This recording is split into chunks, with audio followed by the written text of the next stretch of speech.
The 1 Year Bible, English Standard Version, January 21, Genesis 42:18 through 43:34. On the third day, Joseph said to them, his brothers, "Do this, and you will live, for I fear God. If you are honest men, let one of your brothers remain confined where you are in custody, and let the rest go and carry grain for the famine of your households, and bring your youngest brother to me. So your words will be verified, and you shall not die."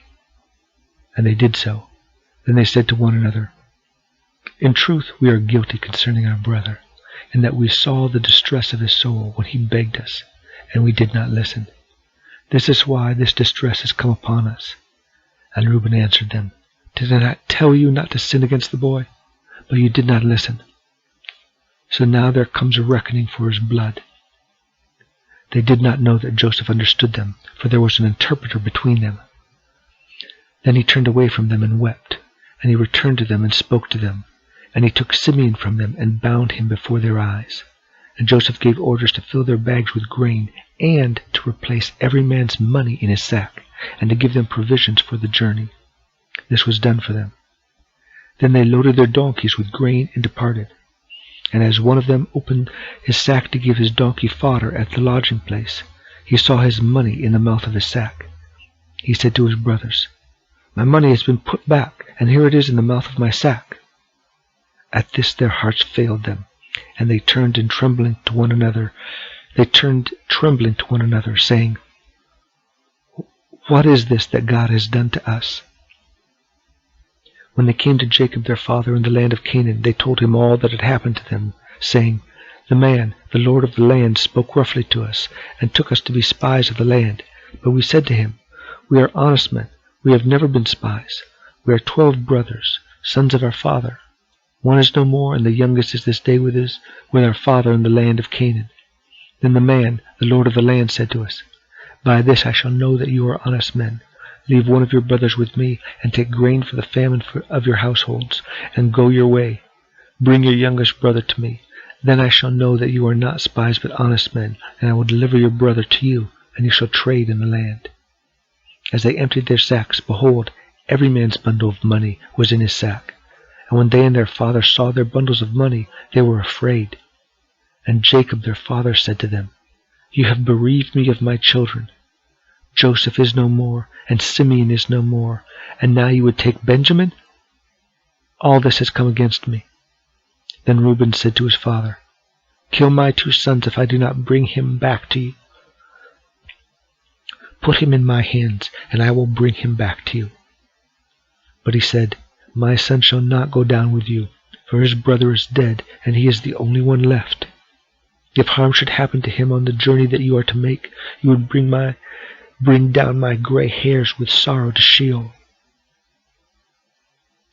Now the famine was severe in the land, and when they had eaten the grain that they had brought from Egypt, their father said to them, 'Go again, buy us a little food.' But Judah said to them, 'The man solemnly warned us, saying, "You shall not see my face unless your brother is with you. If you will send our brother with us, we will go down and buy you food. But if you will not send him, we will not go down, for the man said to us, "You shall not see my face unless your brother is with you." Israel said, "Why did you treat me so badly as to tell the man that you had another brother?"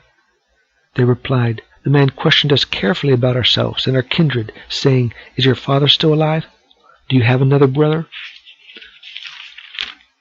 What we told him was an answer to these questions. Could we in any way know that he would say, 'Bring your brother down'?" And Judah said to Israel his father, "Send the boy with me, and we will arise and go that we may live and not die, both we and you, and also our little ones. I will be a pledge of his safety. From my hand you shall require him. If I do not bring him back to you and set him before you, then let me bear the blame forever. If we had not delayed, we would now have returned twice." Then their father Israel said to them, "If it must be so, then do this. Take some of the choicest fruits of the land in your bags, and carry a present down to the man, a little balm, and a little honey, gum, myrrh, pistachio nuts, and almonds. Take double the money with you. Carry back with you money that was returned in the mouth of your sacks. Perhaps it was an oversight. Take also your brother, and arise, go again to the man. May God Almighty grant you mercy before the man, and may he send back your other brother and Benjamin. And as for me, if I am bereaved of my children, I am bereaved." So the men took his present, and they took double the money with them, and Benjamin. They arose and went down to Egypt and stood before Joseph. When Joseph saw Benjamin with them, he said to the steward of his house, "Bring the men into the house, and slaughter an animal and make ready, for the men are to dine with me at noon." The man did as Joseph told him, and brought the men to Joseph's house. And the men were afraid because they were brought to Joseph's house, and they said, "It is because of the money which was replaced in our sacks the first time that we are brought in, so that he may assault us and fall upon us to make us servants and seize our donkeys."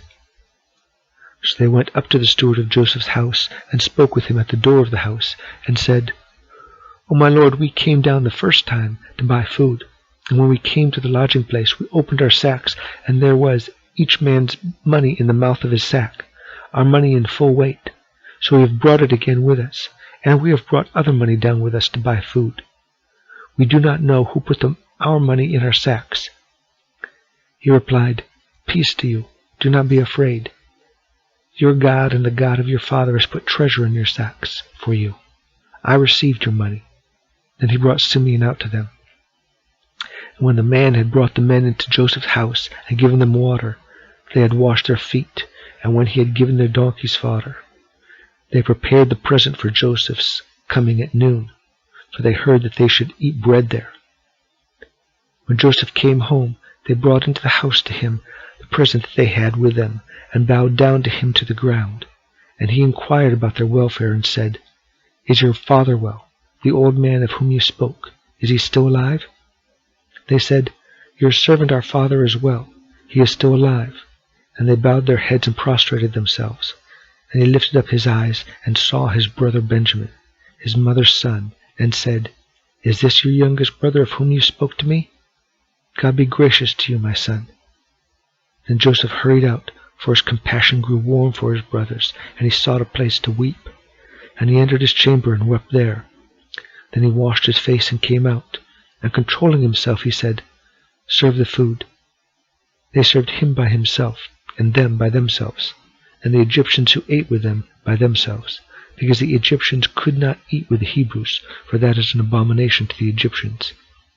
And they sat before him, and the firstborn according to his birthright, and the youngest according to his youth. And the men looked at one another in amazement. Portions were taken to them from Joseph's table, but Benjamin's portion was 5 times as much as any of theirs, and they drank and were merry with him. Matthew 13:47 through 14:12. Again, the kingdom of heaven is like a net that was thrown into the sea and gathered fish of every kind. When it was full, men drew it ashore and sat down and sorted the good into containers, but threw away the bad. So it will be at the end of the age. The angels will come out and separate the evil from the righteous and throw them into the fiery furnace. In that place there will be weeping and gnashing of teeth.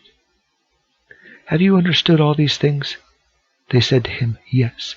And he said to them, "Therefore, every scribe who has been trained for the kingdom of heaven is like a master of a house, who brings out of his treasure what is new and what is old."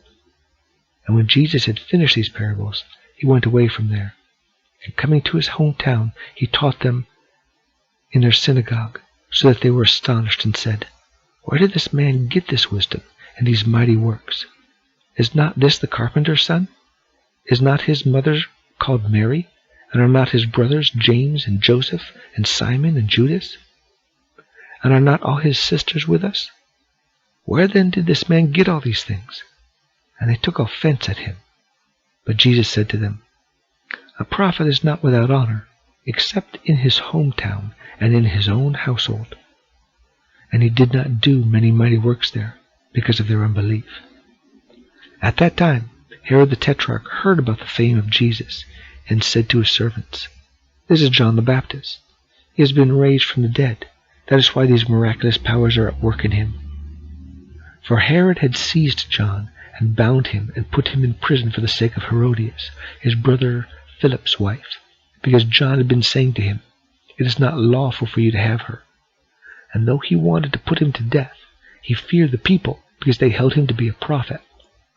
But when Herod's birthday came, the daughter of Herodias danced before the company and pleased Herod, so that he promised with an oath to give her whatever she might ask.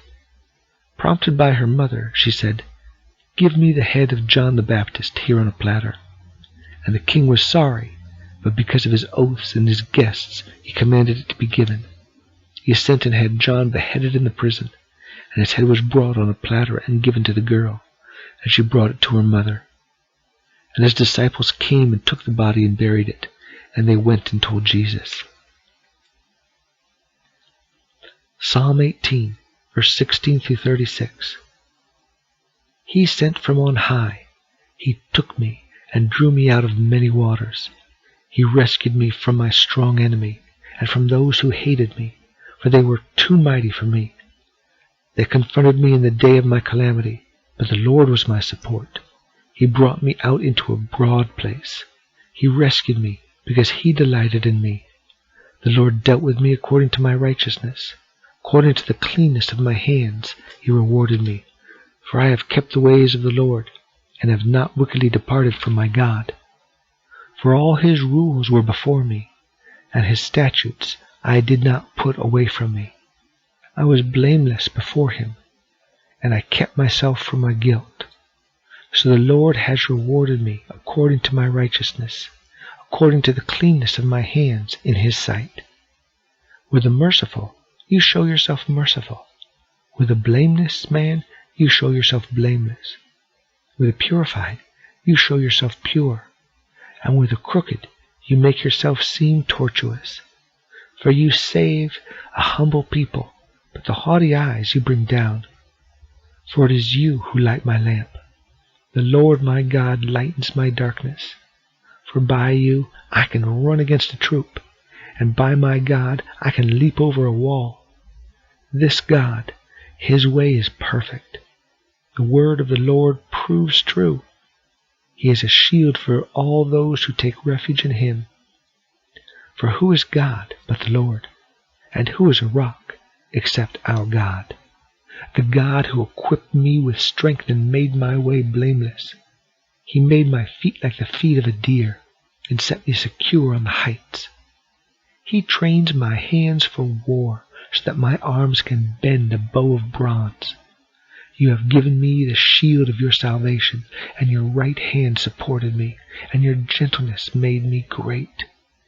You gave a wide place for my steps under me, and my feet did not slip. Proverbs 4, verses 7 through 10.